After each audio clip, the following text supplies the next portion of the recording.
2027ರ ಜನಗಣತಿ ಕಾರ್ಯಕ್ಕೆ ಸಂಬಂಧಿಸಿದಂತೆ ಜಿಲ್ಲೆಯಲ್ಲಿ ಏಪ್ರಿಲ್ 1ರಿಂದ 15ರವರೆಗೆ ಸಾರ್ವಜನಿಕರು ಅಂದರೆ ಸ್ವಯಂ ಎಣಿಕೆದಾರರು ತಮ್ಮ ಮಾಹಿತಿಯನ್ನ ಸ್ವಯಂ ಆಗಿ ಆನ್ಲೈನ್ ಪೋರ್ಟಲ್ನಲ್ಲಿ ದಾಖಲಿಸಲು ಅವಕಾಶ ಕಲ್ಪಿಸಲಾಗಿದೆ ಎಂದು ಜಿಲ್ಲಾಧಿಕಾರಿ ಸಿಎನ್ ಶ್ರೀಧರ್ ತಿಳಿಸಿದರು.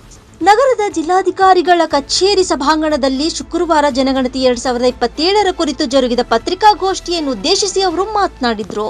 ಸಂಪೂರ್ಣ ಡಿಜಿಟಲ್ ಮಾದರಿಯಲ್ಲಿ ನಡೆಯಲಿರುವ ಈ ಜನಗಣತಿ ಕಾರ್ಯಕ್ಕೆ ಜಿಲ್ಲಾದ್ಯಂತ ಅಧಿಕಾರಿಗಳ ತಂಡ ರಚನೆ ಹಾಗೂ ತರಬೇತಿ ಪ್ರಕ್ರಿಯೆಗಳು ಭರದಿಂದ ಸಾಗಿವೆ. ಈ ಬಾರಿಯ ಜನಗಣತಿಯ ವಿಶೇಷತೆ ಎಂದರೆ ಸಾರ್ವಜನಿಕರು ಖುದ್ದಾಗಿ ಪೋರ್ಟಲ್ ಮೂಲಕ ತಮ್ಮ ಮಾಹಿತಿಯನ್ನು ದಾಖಲಿಸಲು ಅವಕಾಶ ಕಲ್ಪಿಸಲಾಗಿದೆ. ಏಪ್ರಿಲ್ 1ರಿಂದ ಏಪ್ರಿಲ್ 15ರವರೆಗೆ ಸಾರ್ವಜನಿಕರು ಈ ಸೌಲಭ್ಯವನ್ನ ಬಳಸಿಕೊಳ್ಳಬಹುದು ಎಂದರು. ನಿಮಗೆಲ್ಲ ಗೊತ್ತಿದೆಯಪ್ಪ, government of India is going to do census. So census ಮಾಡೋದಕ್ಕೆ ಸ್ಟಾರ್ಟ್ ಮಾಡಾಗಿದೆ. ಸೆನ್ಸಸ್ ಮಾಡಬೇಕಂತ ಹೇಳಿದ್ರೆ ಪ್ರಿಪ್ರೇಟರಿ ವರ್ಕು ಸಾಕಷ್ಟು ಮಾಡಬೇಕಾಗಿರುತ್ತೆ. So state government, central government directions ಮೇಲೆ ಸ್ಟೇಟ್ ಗೌರ್ಮೆಂಟ್ ಸೆನ್ಸಸ್ ಡೈರೆಕ್ಟರೇಟಿಂದನೂ ಡೈರೆಕ್ಷನ್ಸ್ ಕೊಟ್ಟು we have done lot of things. ಅಂದರೆ ಏನು ಮಾಡಿದ್ದಾರೆ ಈ ಸಲ ಅಂತ ಹೇಳಿದ್ರೆ, this is going to be digital census. ಮುಂಚೆ ಇದ್ದಂಗೆ ಬರ್ಕೊಂಡು ಬರೋದು ಆಮೇಲೆ ಎಂಟ್ರಿ ಮಾಡೋದು ಆ ಥರದ್ದೆಲ್ಲ ಇಲ್ಲ. ಇದು ಸಾಫ್ಟ್ವೇರ್ ಬೇಸ್ಡ್ ಸೆನ್ಸಸ್. ಸಾಫ್ಟ್ವೇರಲ್ಲೇ ಡಾಟಾ ಎಂಟ್ರಿ ಮಾಡ್ಕೊಂಡು ಬರಬೇಕು. ಸೊ ಸಾಫ್ಟ್ವೇರಲ್ಲಿ ಡಾಟಾ ಎಂಟ್ರಿ ಮಾಡಬೇಕಂತ ಹೇಳಿದ್ರೆ ಜಮೀನು ಹೇಗಿದೆ ಹಾಗೆ ಒಂದು ಚಿತ್ರ ಸಾಫ್ಟ್ವೇರಲ್ಲಿ ಬರಬೇಕು. ಸೊ ಅದಕ್ಕೆ ಏನು ಮಾಡಿದ್ದಾರೆ ಅಂದರೆ ಎನ್ಯುಮರೇಟರ್ ಹೋಗಿ ಜಮೀನಲ್ಲಿ ಮಾಹಿತಿ ಕಲೆಕ್ಟ್ ಮಾಡೋದು. ಸೊ ಒಬ್ಬ ಎನ್ಯುಮರೇಟರ್ಗೆ 150ರಿಂದ 200 ಮನೆ ಅಥವಾ 700ರಿಂದ 800 ಜನಕ್ಕೆ ಒಂದು ಗುಂಪಾಗುವಂಗೆ ಮನೆಗಳನ್ನ ವಿಂಗಡಿಸ್ಬೇಕು. ನಾವು ವಿಂಗಡಿಸಿ ಮ್ಯಾಪ್ಗಳನ್ನ ಜನ್ರೇಟ್ ಮಾಡಬೇಕು. ಸೊ ಹಾಗೆ ನಮ್ಮ ಜಿಲ್ಲೆಯಲ್ಲಿ ನಾವೇನು ಮಾಡಿದ್ದೀವಿ ಅಂತ ಹೇಳಿದ್ರೆ 1905 ಬ್ಲಾಕ್ಗಳು ಕ್ರಿಯೇಟ್ ಆಗಿದೆ. ಸೊ ಅರ್ಬನ್ ಏರಿಯಾಸ್ ನಮ್ದೇನು 9 ULBಗಳು ಇದ್ದಾವೆ. 9 ULBಗಳಲ್ಲಿ 701 ಬ್ಲಾಕ್ಗಳನ್ನ ಕ್ರಿಯೇಟ್ ಮಾಡಿದ್ದೀವಿ. ಹಾಗೆ ರೂರಲಲ್ಲಿ 1204 ಬ್ಲಾಕ್ಸ್, ಹೌಸಿಂಗ್ ಬ್ಲಾಕ್ಸ್ ಕ್ರಿಯೇಟ್ ಆಗಿದೆ. ಸೊ ಈ ಬ್ಲಾಕ್ಗಳು ಸಾಧಾರಣವಾಗಿ ಹೇಗಿದ್ದಾವೆ ಅಂತ ಹೇಳಿದ್ರೆ not more than 800 people in any block. 150ರಿಂದ 200 ಮನೆಗಿಂತ ಜಾಸ್ತಿ ಆಗಬಾರ್ದು, 800ಕ್ಕಿಂತ ಜಾಸ್ತಿ ಆಗಬಾರ್ದು. ಅಂದರೆ ಒಂದು ಎನ್ಯುಮರೇಟರ್ಗೆ ಒಂದು ಬ್ಲಾಕ್ ಕೊಡ್ತೀವಿ. ಸೊ ಅವರು ಕೆಲಸ ಮಾಡೋಕ್ಕೂ ಒಂದು ಚೌಕಟ್ಟು ಇರಬೇಕು ಮತ್ತು ವರ್ಕ್ ಲೋಡೂ ಯೂನಿಫಾರ್ಮ್ ಆಗಿ ಡಿಸ್ಟ್ರಿಬ್ಯೂಟ್ ಆಗಿರ್ಬೇಕು ಅಂತ ಹೇಳಿ ಮಾಡಿದ್ವಿ. So this is done by the so ಜಿಲ್ಲೆಯಲ್ಲಿ ಎಲೆಕ್ಷನ್ ಸೆನ್ಸಸ್ಗೆ DC is the head, district principal census officer ಅಂತ ಹೇಳ್ಬಿಟ್ಟು. ಸೊ DC ಕೆಳಗೆ 5 ಜನ ಸೀನಿಯರ್ ಲೆವೆಲ್ ಆಫೀಸರ್ಸ್ನ ಅಸಿಸ್ಟೆನ್ಸಿಗೆ ಅಂತ ಕೊಟ್ಟಿದ್ದಾರೆ. ನಮ್ಮ ADC ಒಬ್ಬರು, CPO ಒಬ್ಬರು, DDPI, ಈ PD, DSO, ಈ 5 ಜನ they will be my assistant. ಇದು ಮತ್ತು ಎಲ್ಲ ತಹಸೀಲ್ದಾರರು ಮತ್ತು ಚೀಫ್ ಆಫೀಸರ್ಸೂ ಚಾರ್ಜ್ ಆಫೀಸರ್ಸ್ ಅಂತ ಮಾಡಿದ್ದಾರೆ. ಸೊ ಚಾರ್ಜ್ ಆಫೀಸರ್ಸ್ಗಳಿಗೆ ಸೂಪರ್ವೈಸರ್ಸು ಎನ್ಯುಮರೇಟರ್ಸ್ ಇರ್ತಾರೆ. ಸೊ ಇವ್ರಿಗೆ ಹೆಲ್ಪ್ ಮಾಡೋಕ್ಕೆ ಸೆನ್ಸಸ್ಯಿಂದ ಮಾಸ್ಟರ್ ಟ್ರೈನರ್ಸ್ನ ಟ್ರೈನಿಂಗ್ ಕೊಟ್ಟಿದ್ದಾರೆ. ಮಾಸ್ಟರ್ ಟ್ರೈನರ್ಸು ನಮ್ಮ ಜಿಲ್ಲೆಗೆ 2 ಟ್ರೈನಿಂಗ್ ಕೊಟ್ಟಿದ್ದಾರೆ. ಸೊ ಅದು ಮೈಸೂರಲ್ಲಿ ಟ್ರೈನಿಂಗ್ ಆಯಿತು. ಸೊ ಮಾಸ್ಟರ್ ಟ್ರೈನರ್ಸ್ ಬಂದ್ಬಿಟ್ಟು ಇಲ್ಲಿ ಫೀಲ್ಡ್ ಟ್ರೈನರ್ಸ್ಗೆ ಟ್ರೈನಿಂಗ್ ಕೊಡ್ತಾರೆ. ಸೊ ಫೀಲ್ಡ್ ಟ್ರೈನರ್ಸು ಸೂಪರ್ವೈಸರ್ಸು ಮತ್ತು ಎನ್ಯುಮರೇಟರ್ಸ್ಗೆ ಟ್ರೈನಿಂಗ್ ಕೊಡ್ತಾರೆ. ಸೊ ಈ ಪ್ರಕ್ರಿಯೆಯಲ್ಲಿ ಎಲ್ಲ ಮುಗಿದಿದೆ. ಇನ್ನು ಎನ್ಯುಮರೇಟರ್ಸ್ಗೆ ಟ್ರೈನಿಂಗ್ ಆಗಬೇಕಾಗಿರೋದು ಬಾಕಿ ಇದೆ. 6, 7, 8ಕ್ಕೆ ಟ್ರೈನಿಂಗ್ ಇಟ್ಕೊಂಡಿದ್ದೀವಿ. ಸೊ ಈ ಮಧ್ಯದಲ್ಲಿ ರಜೆ ಬಂತು ಮತ್ತು 1ರಿಂದ 9ನೇ ಕ್ಲಾಸ್ ಎಕ್ಸಾಮ್ಸ್ ಬಂತು ಅಂತ ಹೇಳಿದ್ರಿಂದ ಆವಾಗ ಟ್ರೈನಿಂಗ್ ಇಟ್ಕೊಂಡ್ರೆ ಸುಮಾರು ಜನ ಟೀಚರ್ಸೇ ಇರ್ತಾರೆ ನಮ್ಮ ಎನ್ಯುಮರೇಟರ್ಸು ಸೂಪರ್ವೈಸರ್ಸಲ್ಲಿ. ಸೊ ಎಕ್ಸಾಮ್ಸ್ಗೆ ತೊಂದರೆ ಆಗ್ತದೆ ಅಂತ ಹೇಳ್ಬಿಟ್ಟು 6, 7, 8ಗೆ ಚೇಂಜ್ ಮಾಡಿದ್ದೀವಿ. ಸೊ 6, 7, 8ಗೆ ಟ್ರೈನಿಂಗ್ ಆಗುತ್ತೆ. ಸೊ ನಮ್ಮ ಜಿಲ್ಲೆಯಲ್ಲಿ 335 ವಿಲೇಜಸ್ ಇದ್ದಾವೆ ನಮ್ಮ ಜಿಲ್ಲೆಯಲ್ಲಿ. ಸೊ 9 ULBಗಳು ಇದ್ದಾವೆ. ಸೊ ಅದರೊಳಗೆ ನಮಗೆ ಎನ್ಯುಮರೇಟರ್ಸ್ ಒಟ್ಟು 2224 ಎನ್ಯುಮರೇಟರ್ಸ್ ತೊಗೊಂಡಿದ್ದೀವಿ ಮತ್ತು 432 ಸೂಪರ್ವೈಸರ್ಸ್ ತೊಗೊಂಡಿದ್ದೀವಿ. 6 ಜನಕ್ಕೆ ಒಬ್ಬರಂತೆ ಸೂಪರ್ವೈಸರ್ಸ್ ಇಟ್ಕೊಂಡಿದ್ದೀವಿ. ಕೆಲವು ತಾಲೂಕು ಜಿಲ್ಲೆಗಳ ULBಗಳಲ್ಲಿ ಅವೈಲೇಬಲ್ ಸ್ಟಾಫ್ ಇದ್ದಾಗ 10% ಅಡಿಷನಲ್ ಸ್ಟಾಫ್ನ ಮಾಡ್ಕೊಂಡಿದ್ದೀವಿ, ಏನಾದ್ರು ಎಮರ್ಜೆನ್ಸೀಸ್ ಬಂದರೆ ಅಂತ ಹೇಳ್ತಾರೆ. ಇಷ್ಟು ಪ್ರಿಪ್ರೇಷನ್ ನಮ್ಮ ಕಡೆಯಿಂದ ಬ್ಯಾಕ್ ಎಂಡಲ್ಲಿ ಆಗಿದೆ. ಈಗ 1ನೇ ತಾರೀಕಿಂದ ಏನಿದೆ ಅಂದರೆ ಸೆಲ್ಫ್ ಎನ್ಯುಮರೇಷನ್ ಅಂತ ಹೇಳಿ ಒಂದು ಅವಕಾಶ ಕೊಟ್ಟಿದ್ದಾರೆ ಈ ಸಲ. ವಾಟ್ ಈಸ್ ಸೆಲ್ಫ್ ಎನ್ಯುಮರೇಷನ್ ಅಂದರೆ, ನಾನು ಈಗ ನಮ್ಮ ಮನೆಗೆ ಬಂದಾಗ ಸಿಗ್ತೀನೋ ಇಲ್ವೋನೋ ಇದ್ದಾಗ ನಾನು ಸ್ವಂತ ನನ್ನ ಮಾಹಿತಿನ ನನ್ನ ವೆಬ್ಸೈಟ್ಗೆ ಹಾಕೋಕ್ಕೆ ಅವಕಾಶ ಕೊಟ್ಟಿದ್ದಾರೆ. So if I login to the census ವೆಬ್ಸೈಟ್ಗೆ ನಾನು ಲಾಗಿನ್ ಆದ ತಕ್ಷಣ ಅದು ನಾನು ಯಾವ ಏರಿಯಾ ಪಿನ್ ಕೋಡು ಕೇಳುತ್ತೆ. ಸೊ ಬ್ಲಾಕ್ ಇರುತ್ತಲ್ಲ, ಬ್ಲಾಕ್ನ ತೋರಿಸುತ್ತೆ.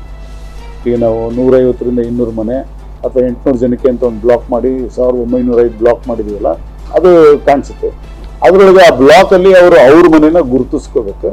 ಸೊ ಈ ಮನೆಯವ್ನು ನಾನು ಅಂತ ಹೇಳಿ ಆ ಮನೆ ಮೇಲೆ ಕ್ಲಿಕ್ ಮಾಡಿದ್ರೆ ಅದು ಈ ಮನೆಗೆ ಸಂಬಂಧಪಟ್ಟ ವ್ಯಕ್ತಿ ಹೇಳ್ತಾ ಇದ್ದಾರೆ.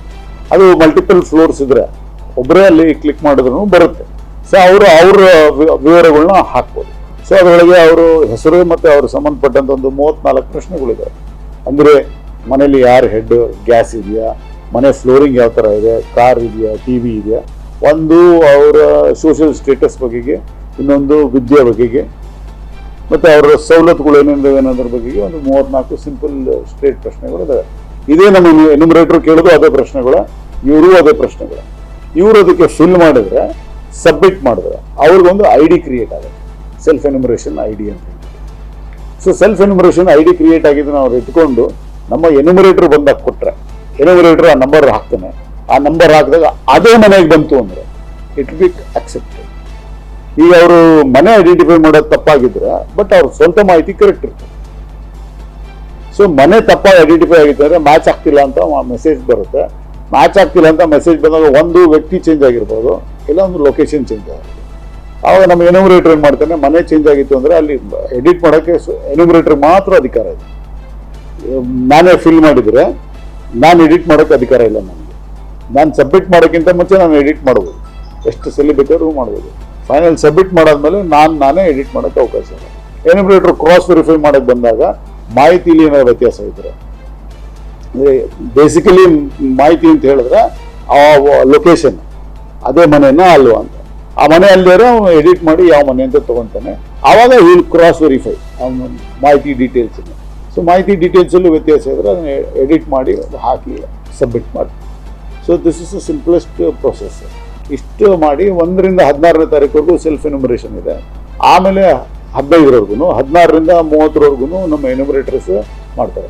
ಸೊ ಎನ್ಯುಮರೇಟರ್ಸ್ಗೆ ಆ ಅವಧಿಲಿ ಮನೆಗಳನ್ನ ಮುಗಿಸೋಕ್ಕೆ ಅವಕಾಶ ಆಗಲಿ ಅಂತ ಹೇಳ್ಬಿಟ್ಟೇ ಆ 800 ಸಂಖ್ಯೆ ಅಥವಾ 150 ಮನೆ ಅಂತ ಫಿಕ್ಸ್ ಮಾಡಿದ್ರು. So by 30th of April it is presumed that we will be completing the census part. This is what we expected.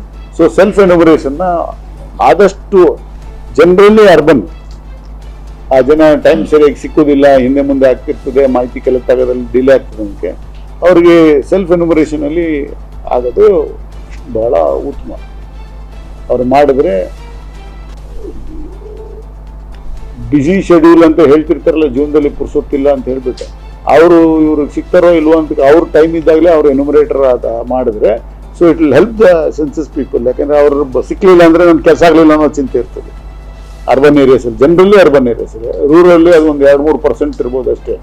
But ಅರ್ಬನಲ್ಲಿ ಅದರ ಪರ್ಸೆಂಟೇಜ್ ಜಾಸ್ತಿ ಇರ್ತದೆ. ಸೊ ಅದನ್ನು ಮಾಡಿ 31ರೊಳಗೆ ಮುಗಿಸ್ಬೇಕು ಅನ್ನೋದು ಸರ್ಕಾರದ ಉದ್ದೇಶ. ಆ್ಯಂಡ್ ಅದರಿಂದ ಈಗ 1ನೇ ತಾರೀಕಿಂದ ಸ್ಟಾರ್ಟ್ ಆಗುತ್ತೆ. We are ready. Only enumerator training part ಒಂದು ನಮ್ಮ ಜಿಲ್ಲೆಯಲ್ಲಿ ಬಾಕಿ ಇದೆ. ಅದು 6-7 ಗಂಟೆಗೆ ಮುಗಿಸ್ತಾ ಇದೆ.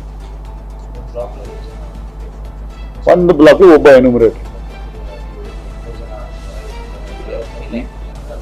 ಒಬ್ಬರೇ ಈ ವಿಲ್ ಬಿ ಇದು. ಅವನಿಗೆ ಆಲ್ರೆಡಿ ಲಿಸ್ಟು ಹಾಕಿದ್ದೀವಿ, ಲಿಸ್ಟು ಪಬ್ಲಿಷ್ ಮಾಡ್ತೀವಿ. ಸೊ ಯಾವ್ಯಾವ ಬ್ಲಾಕಿಗೆ ಬರ್ತಾರೆ ಅಂತ ಹೇಳಿ ಆನ್ಲೈನಲ್ಲೇ ಫಿಕ್ಸ್ ಮಾಡಿದ್ವಿ. ಆನ್ಲೈನಿಂದನೇ ಅವ್ರಿಗೆ ಅಲಾಟ್ಮೆಂಟ್ ಆಗುತ್ತೆ. ಈ ಸಲ ಎಲ್ಲಾನು digital, there is nothing physical.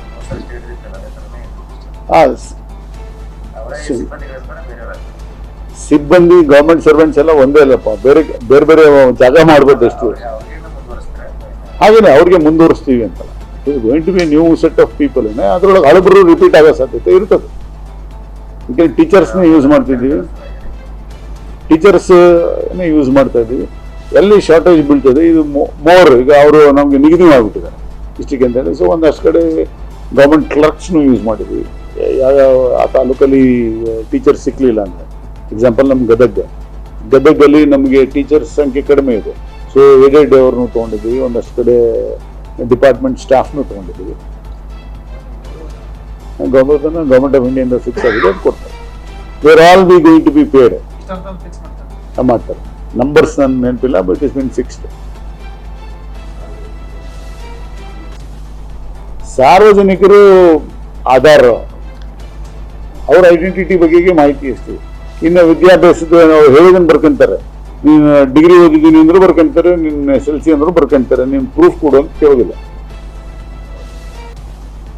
Mobile number, ಅವ್ರಿಗೆ ಆಪ್ಷನಲ್ ಆಗಿ ಇಮೇಲ್ ಐ ಡಿ ಕೊಡೋಕ್ಕೂ ಅವಕಾಶ ಇದೆ. ಯಾಕಂದ್ರೆ ಇಮೇಲ್ ಐ ಡಿಗೆ ಮಾಹಿತಿ ಬರ್ತಾ ಹೋಗ್ತದೆ. ಮೊಬೈಲ್ ನಂಬರ್ ಕೊಟ್ಟರೆ ಮೊಬೈಲ್ಗೆ ವಾಟ್ಸಪ್ಪು ಬರ್ತಾ ಹೋಗ್ತದೆ, ವಾಟ್ಸಪ್ ಅವ್ರ ಮೆಸೇಜ್ ಬರ್ತಾ ಹೋಗ್ತದೆ. ಇಮೇಲ್ ಕೊಟ್ಟರೆ ಇಮೇಲ್ಗೆ ಮಾಹಿತಿ ಬರ್ತದೆ. 34 ಕ್ವಶನ್ಸ್, 34 ಕ್ವಶನ್ಸ್. ಇಲ್ಲ, ಕಡ್ಡಾಯವಾಗಿ ಉತ್ತರಿಸೋದು ನಿನ್ನ ಆಪ್ಷನ್ ಅಂತ. ಈಗ ನಾವು ಹೇಳಿದ್ನಲ್ಲ, ನಾನು ಮಾಸ್ಟರ್ ಡಿಗ್ರಿ ಓದಿದ್ದೀನಿ, ಹೌದು ಅಲ್ಲ ಅಂತ ಚರ್ಚೆ ಏನೂ ಇಲ್ಲ. ನೀವು ಹೇಳಿದನ್ನು ಬರ್ತದೆ. ಇದು ಬಹಳ ಇಂಪಾರ್ಟೆಂಟ್. ಏನಕ್ಕೆ ಅಂತ ಹೇಳಿದ್ರೆ, ಅವ್ರು ಕಲೆಕ್ಟ್ ಮಾಡೋ ಮಾಹಿತಿ ನಿಮ್ಮ ನೆಲದ ಫ್ಲೋರಿಂಗ್ ಏನಿದೆ, ಗೋಡೆ ಏನಾದ್ರು ಕಟ್ಟಿದ್ದೀರಾ, ಮಾಡ್ ಏನು ಹಾಕಿದ್ದೀರಾ, ನೀವೇನು ಓದಿದ್ದೀರಾ, ನಿಮ್ಮ ಮನೇಲಿ ಟಿ ವಿ ಇದೆಯಾ, ಫ್ರಿಡ್ಜ್ ಇದೆಯಾ, ಇಂಟರ್ನೆಟ್ ಇದೆಯಾ, ಟಿ ವಿ ಡಿಶ್ ಇದೆಯಾ, ಇಲ್ಲ ನೀವು ಸೆಟಪ್ ಬಾಕ್ಸ್ ಹಾಕೊಂಡಿದ್ದೀರಾ, ಇವೆಲ್ಲ ಏನಕ್ಕೆ ತಗೊಂತಿರ್ತಾರೆ ಅಂದರೆ status of living. Middle class ಯಾರು, ಅಪ್ಪರ್ ಕ್ಲಾಸ್ಗೆ ಯಾರು ಬರ್ತಾರೆ, ಇದನ್ನ ಇಂಡೈರೆಕ್ಟ್ ಆಗಿ ಕಂಡುಹಿಡ್ಕೊಳ್ಳೋಕ್ಕೆ. ಆ ಮಾಹಿತಿ ಏನಕ್ಕೆ ಬೇಕಿರುತ್ತೆ ಸರ್ಕಾರಕ್ಕೆ, ಯಾವ ಜಾಗದಲ್ಲಿ ಯಾವ ಥರದವರು ವಾಸ ಇದ್ದಾರೆ. ಸೊ ಅಲ್ಲಿ ಸವಲತ್ತು, ಜನರಲ್ ಸವಲತ್ತು ನಮಗೊಂದು ಐಡಿಯಾ ಇರುತ್ತೆ ಸರ್ಕಾರದಲ್ಲಿ. ವಾಸ ಮಾಡೋ ಜನಕ್ಕೆ ಏನು ಕೊರತೆ ಆಗಿದೆ ಅಂತ ಗೊತ್ತಾಗುತ್ತೆ. ಪ್ಲಾನಿಂಗಿಗೆ ಭಾಳ ಅನುಕೂಲ ಆಗ್ತದೆ. So to assist the government in making planning, so ಅದು ಬಹಳ ಇಂಪಾರ್ಟೆಂಟ್. ಮತ್ತು ಎಜುಕೇಷನ್ ಕ್ವಾಲಿಫಿಕೇಶನ್ ಇರ್ತದೆ, ಪೇರೆಂಟಲ್ ಗೈಡೆನ್ಸ್ ಇರ್ತದೆ, ಮಕ್ಕಳು ಎಷ್ಟು ಜನ ಓದ್ತಾ ಇದ್ದಾರೆ, ಅದೇ ಮಾಹಿತಿ ಇರ್ತದೆ. They are no other information. ಯಾವುದಕ್ಕೂ ಪ್ರೂಫ್ ಕೇಳೋದಿಲ್ಲ. ಒಂದೊಂದು ನಿಮ್ಮ ಐಡೆಂಟಿಟಿಗೆ ಪ್ರೂಫ್ ಅಂತ ಹೇಳಿದ್ರೆ ನಿಮ್ಮ ಮೊಬೈಲ್ ನಂಬರ್ ಒಂದು, ನಿಮ್ಮ ಆಧಾರ್ ಒಂದು, ಅದು ಬಿಟ್ಟರೆ ನೀನು ಕೇಳೋದಿಲ್ಲ. ಆಗುತ್ತೆ. ಈಗ ನಾವು ಹೇಳುವುದಿಲ್ಲ ಅಂದರೆ ನಾವು ಏನು ಮಾಡ್ಬೋದಪ್ಪ? What can I do?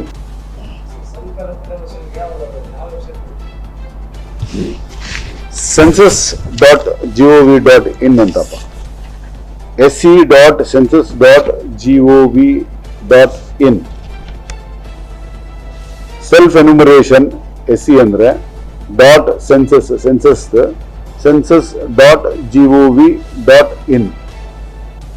So ಈ ವೆಬ್ಸೈಟ್ಗೆ ಹೋದ್ರೆ ಫರ್ದರ್ ಕರ್ಕೊಂಡು ಹೋಗುತ್ತದೆ. ಅಲ್ಲಿ ಒಂದು basically you has to identify himself plus you has to identify his house.